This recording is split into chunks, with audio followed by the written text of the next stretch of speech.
চাঁদের ছিল ২৭টা স্ত্রী। সব আমাদের বেদ পুরাণে কাহিনীর মধ্যে বলা, কিন্তু আমাদের শাস্ত্র পুরাণটা বৈজ্ঞানিকগতভাবে ঠিকঠাকই। চাঁদের আশেপাশে যে ২৭টা নক্ষত্র দেখা যায় ওটাকেই চাঁদের স্ত্রী বলে ধরা হয়। দেখবেন পাঁচির মধ্যে বিভিন্ন নক্ষত্রের নাম লেখা থাকে, স্বাতী, চন্দ্রা, হস্তা, পদ্মা, উত্তর ফাল্গুনী, স্বাতী নক্ষত্র লেখা থাকে না, ওইগুলোই হচ্ছে চাঁদের স্ত্রী। চাঁদের ছিল ২৭টা স্ত্রী, তবুও চাঁদ দেবগুরু বৃহস্পতি তার পত্নী তারার প্রতি আকৃষ্ট হয়েছিল। চাঁদ তখন দেবগুরু বৃহস্পতি গঙ্গা জল নিয়ে অভিশাপ দিল, চাঁদ তোর এত বড় স্পর্ধা, তুই আমার পত্নীর প্রতি আকৃষ্ট হয়েছিস, রূপ যৌবনের তোর এত অহংকার, অভিশাপ দিলাম ১৬ দিনের মধ্যে ক্ষয় হয়ে যা। ১৬ দিনের মধ্যে ক্ষয় হয়ে যা অভিশাপ পেলেন। যেদিন অভিশাপ পেলেন তার পরের দিন থেকে ১ কলা, ২ কলা, ৩ কলা করে চাঁদ কমে যেতে লাগলো। চাঁদের স্ত্রীরা মনে মনে ভাবছে, দেখেছো দোষ করলো স্বামী, বিধবা হচ্ছে আমি। হ্যাঁ, যার কেউ নাই তার নাম ভোলানাথ রয়েছে তার কাছে। ২৭টা স্ত্রী মিলে চাঁদের চন্দ্রলোক ছেড়ে যাচ্ছে কৈলাস পর্বতে, আমাদের পৃথিবীর কৈলাস পর্বতে আসছে শিব ঠাকুরের কাছে। মায়েরা শিব ঠাকুরের গান গাইতে গাইতে ওম নমঃ শিবায়, ওম নমঃ শিবায়, ওম নমঃ শিবায়, ওম নমঃ শিবায়, ওম নমঃ শিবায়, ওম নমঃ শিবায়, ওম নমঃ শিবায়, ওম নমঃ শিবায়, ওম নমঃ শিবায়, ওম নমঃ শিবায়।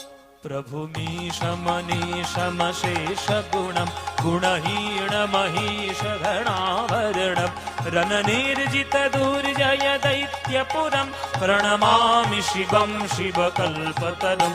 प्रभु मीशमशेष गुणम गुणहीन महिष गणाभरणम रन निर्जित दुर्जय दैत्यपुरम प्रणमामि शिवं शिवकल्पतरुं। ओम नमः शिवाय, निताय गौर हरि बोल। ओम नमः शिवाय, ओम नमः शिवाय, ओम नमः शिवाय, ओम नमः शिवाय, ओम नमः शिवाय। এই মেয়েরা, এই মেয়েরা, ২৭টা মেয়ে মিলে আমায় ডাকতে শুরু করেছে, ধ্যান টান কিচ্ছু করতে দেয় না। এই মেয়েরা আমায় ডাকছো কেন? তখন ২৭টা মেয়ে হাত জোড় করে বলছে, আর বলবেন না জামাই বাবু। এই কি বলে জামাই বাবু? এই আমার সঙ্গে উল্টো পাল্টা সম্পর্ক। আমি জামাই বাবু কি করে হলাম? ভুলে গেছে, ভুলে গেছে। বলে দেখো ভুলে বসে আছে। ও জামাই বাবু, তুমি হলে সতীর পতি আর আমরা হলাম সতীর ভগ্নী। মহারাজা দক্ষের ৬০খানা কন্যা ছিল, ৬০টা মেয়ে। ৬০টার মধ্যে সতীও একটা মেয়ে, যাকে বিবাহ করেছিল মহাদেব। আর ৬০টার মধ্যে ২৭টা কন্যা বিয়ে করেছিল চাঁদ। তাহলে সতীর ভগিনী যদি আমরা হই, তাহলে তুমি আমাদের জামাইবাবু হলে না? লো, তা জামাইবাবুর কাছে এতদিন পর কি মনে করে, কি করতে এসছো? তখন বলছি, এই ঘটনা হয়েছে জামাইবাবু, দোষ করেছে স্বামী, বিধবা হচ্ছে আমি। সমস্ত ঘটনা শোনার পর মহাদেব বললেন যে কোনো চিন্তা নাই, যে ১ কলা চাঁদ বাকি আছে ওই ১ কলা চাঁদকে নিয়ে এসে আমার এই জটার মধ্যে রেখে দাও। এটা হলো শিবের জটা, এখানে কারোর অভিশাপ কাজ করে না, সে ব্রহ্মাদিক আর বিষ্ণুদিক আর জগতের যেই পারে দিক না কেন, শিবের জটায় কারোর অভিশাপ কোনো কাজ করে না। কেন মায়েরা? কেনটাও তো জানতে হবে।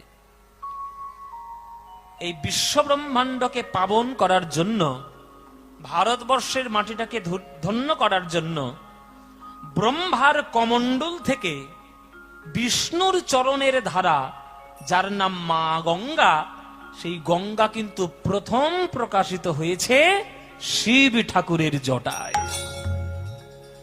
তাই শিব ঠাকুরের জটায় যেহেতু গঙ্গার প্রথম প্রকাশ, ওইখানে কিন্তু কারোর অভিশাপ কাজ করবে না। হ্যাঁ, সঙ্গে সঙ্গে ভালো কথা। এইভাবে যখন বলে দিলেন, তখন এক কলা চাঁদকে নিয়ে এসে শিব ঠাকুরের জটায় রেখে দিলেন। 27টা স্ত্রী মিলে বৃহস্পতির নামে একটা বড় যজ্ঞ করেছে। বৃহস্পতি সন্তুষ্ট হয়ে গেছে।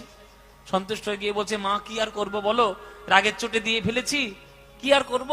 চাঁদ যদি বেঁচে থাকতো, চাঁদকে বলে দিতাম যে প্রভাস তীর্থে যদি কে, সোমতীর্থে যদি কে স্নান করতে পারে, তাহলে সোমতীর্থে স্নান করলে ক্ষয় রোগ দূর হয়। এই বলে বৃহস্পতি চলে গেলেন। চাঁদের স্ত্রীরা সঙ্গে সঙ্গে চাঁদকে শিব থেকে জটা থেকে নিয়ে এসে সোমতীর্থে স্নান করালো। যেদিন স্নান করালো, তার পরের দিন থেকে 1 কলা 2 কলা 3 কলা করে চাঁদ আবার পূর্ণ হতে লাগলো। কিন্তু শিব ঠাকুরের যেহেতু 1 কলা রয়ে গেছে, ওই 1 কলা চাঁদের অংশ শিব ঠাকুরের জটার শোভা করার জন্য চাঁদ রয়ে গেল। তাই আকাশের যে চাঁদ এখন আমরা দেখি, ওই চাঁদ কিন্তু কত কলায় পূর্ণ মায়েরা? 16।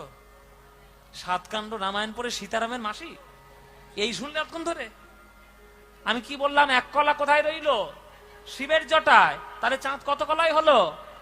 15 কলায়। আমার কথা যদি বিশ্বাস না হয়, পাঁচি খুলে দেখো। একাদশী, দ্বাদশী, ত্রয়োদশী, চতুর্দশী। চতুর্দশীর পরের দিন কি? পূর্ণিমা বা অমাবস্যা। এবার পূর্ণিমার পরের দিন কি হয়? প্রতিপদ, মানে 1। তাহলে আকাশের চাঁদ বর্তমানে 15 কলায় পূর্ণ। 1 কলা চাঁদ এখনো পর্যন্ত লেগে রয়েছে শিব ঠাকুরের জটায়।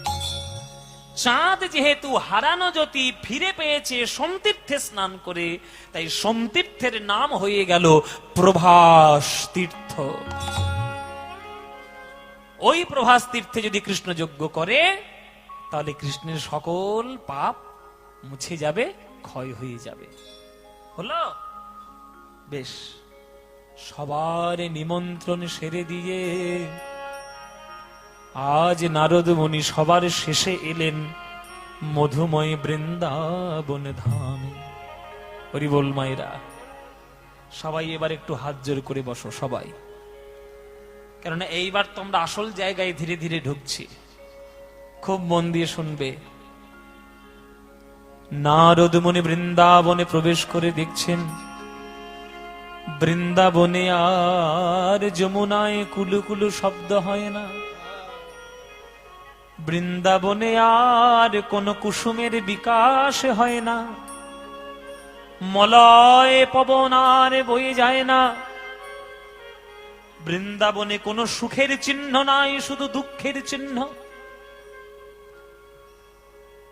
দেখে নন্দ পিতা জেলেছে চিতা, প্রাণেতে জীবার তরে। নন্দ পিতা জেলেছে চিতা, প্রাণেতে জীবার তরে। নন্দ পিতা বলছে, ও নারদ মুনি, আমার ছেলে এখন দ্বারকার রাজা। এই দরিদ্র বাবার কথা তার মনে নাই। গোপাল তার বাবার বিনা থাকতে পারে, কিন্তু আমি তো গোপালে বিনা থাকতে পারি না। আমি বুঝতে পেরেছি গোপাল আর আমার কাছে আসবে না। তাই বেঁচে থেকে আমি কি করব? বনের জঙ্গলের কাঠ কেটে নিজের তৈরি চিতাতে আমি নিজেই বসেছি। সর্বাঙ্গে ঘি মেখে নিজের তৈরি চিতাতে বসে আছি। গোপাল যদি আমার কাছে আসে, মুখে আগুন দিয়ে চলে যাবে। আগুন দিয়ে চলে যাবে। আমার চিতা সাজাতে হবে না। আর আমার এই অঙ্গে ঘিও মাখাতে হবে না, শুধু মুখে আগুন দিয়ে চলে যাবে, আগুন দিয়ে চলে যাবে। নারদ মুনি এসে বলছে, বাবা তুমি কাঁদছো? এই দেখো তোমার গোপালের চিঠি, তুমি না গেলে তার যজ্ঞ পূর্ণ হবে না, যাবে না তুমি? কি বলছো নারদ মুনি? আমার গোপাল আমার জন্য চিঠি দিয়েছে, নিশ্চয়ই যাব। ওরে কে আছিস? আমার সম্পত্তি সব যা আছে তা সব বার করে দে, হীরা জহরত মণি মুক্ত সোনা দানা যা সব বার করে দে। আমার সকল সম্পত্তি আমার গোপালের যজ্ঞে আমি একেবারে উজাড় করে দান করে দিয়ে আসবো। বাবা চলেছে, এদিকে মায়ের কি দশা। যশোমতী মা দাওয়ার খুঁটিতে হেলানি দিয়ে, দাওয়ার খুঁটিতে হেলানি দিয়ে হাতে একটা নবনীর গোলা নিয়ে বসে আছে, আর রাস্তার দিকে তাকিয়ে তাকিয়ে কাঁদছে। মাতা নন্দরানী করে নবনী, বলে গোপাল খারে খারে। ওরে গোপালে রে, ননি চুরি করেছিলিস বলে একদিন তোকে দড়ি দিয়ে বেঁধেছিলাম, ওই রাগ করে কি আমার উপরে তুই চলে গেছিস? ফিরে আই বাবা, আমি তোকে কথা দিলাম, দড়িতে আমি আর বাঁধবো না রে। তাই গৌর হরি বল, হরি বল। আর বাঁধবো না রে, ওরে দড়িতে আর বাঁধবো না রে, দড়িতে আর বাঁধবো না রে। একবার ননি খারে মা মা বলে দড়িতে বাঁধবো না রে। নারদ মুনি গিয়ে বলছে, মা তুমি কাঁদছো?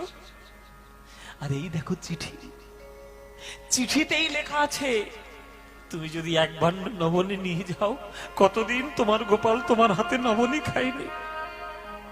তুমি যাবে না মা সন্তানের মঙ্গলার্থে?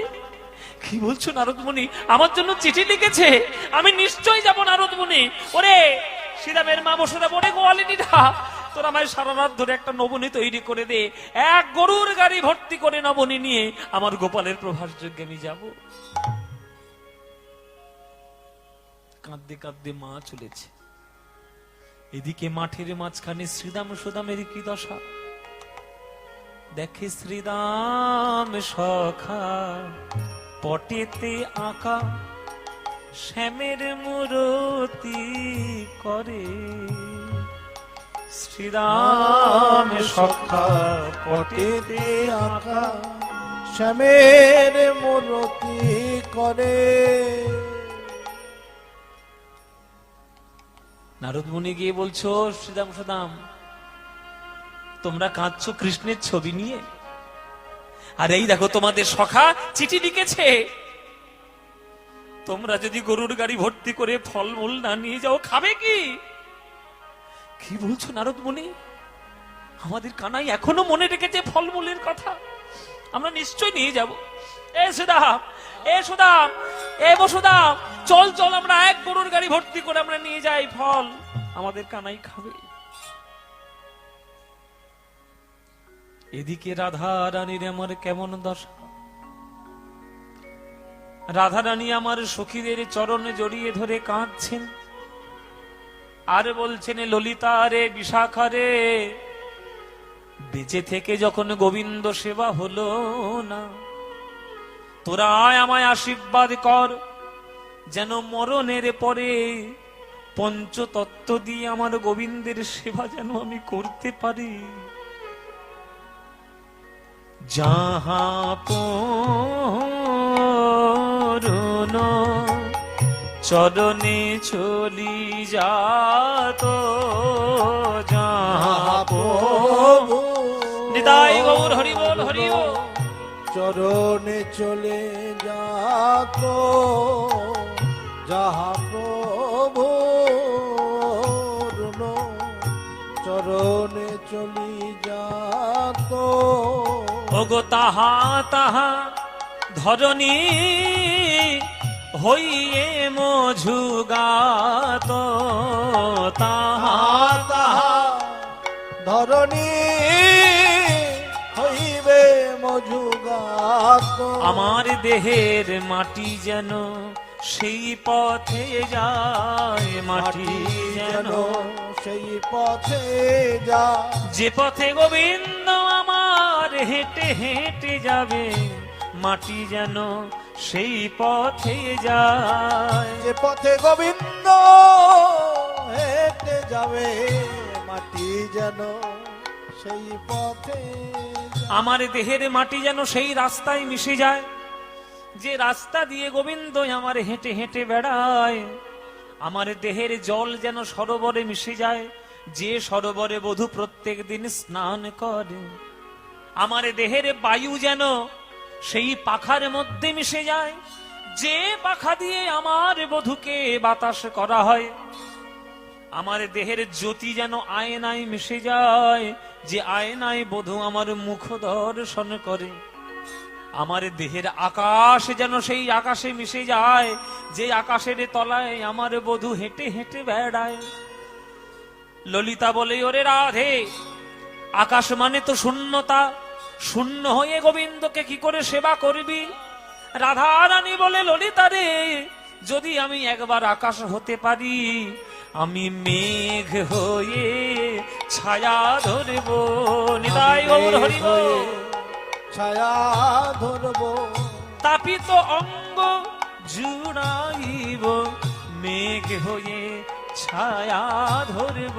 তাপিত অঙ্গ জুড়াইব, মেঘ হয়ে ছায়া ধরব।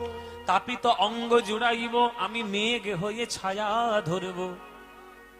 হরিবল মায়েরা, এই ভালোবাসা পাবেন এখনকার দিনে? আত্মেন্দ্রিয় প্রীতিমাঞ্ছা তারে বলি কাম, আর কৃষ্ণেন্দ্রিয় প্রীতি ইচ্ছা ধরে প্রেম নাম। নিজের ইন্দ্রিয়কে চরিতার্থ করার জন্য যা করব সেটা কাম, কেবলমাত্র কৃষ্ণকে সুখী করার জন্য যা করব সেটাই হলো প্রেম।